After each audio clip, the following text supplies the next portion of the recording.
Greetings, Ringstar boxing fans. We are coming to you this week from the Philippines, where we are about to embark on what promises to be a fascinating journey into the very heart of Philippine boxing. The Philippines doesn't have many sports that produce worldwide heroes, but boxing is one of them. The great Manny Pacquiao, of course, everybody knows of now. Now, 2 hours from here, we're going to head out into the jungle, away from the noise and the hustle and bustle of the city. We're heading into the Cavite jungle, where there is a boxing training facility that has gotten a lot of notoriety over the last few years because it produces world champions, specifically the IBF Junior Bantamweight Champion of the world, Jerwin Pretty Boy Ancajas. He set this facility up with his trainer and manager, Joven Jimenez, and they've invited us out to see what it's all about. Now, this facility has attracted not only great Philippine boxers, but boxers from all over the region and from some even further afield. One particular boxer who we're specifically interested in this week is Singapore's Muhamad, the Chosen One, Ridhwan.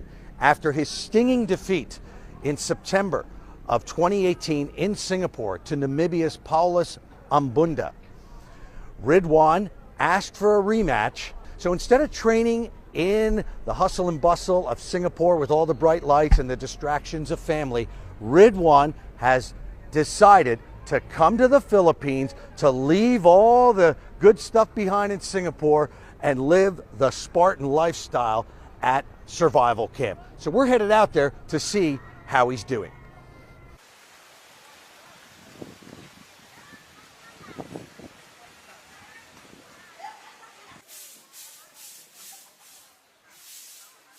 Muhamad Ridhwan's just loosening up right now, and he's about to do an evening mitt session. And one of the things that Joven Jimenez was commenting to me earlier about certain things they're working on his technique. So, Muhamad, tell us a little bit about that. Show us what you're exactly working on and how that works. You're saying that before against Ambunda, you were coming in wide, and what happened when you were doing that? I think when I was doing that, I think I was focusing a lot on landing the power shots. So I tend to maybe wind up my punches a lot more than normal. So that's where Ambunda's strength came into play, because when he comes in close, that's where he works. But then that's where my punches are not at the perfect distance. So I think now we're trying to use our footwork.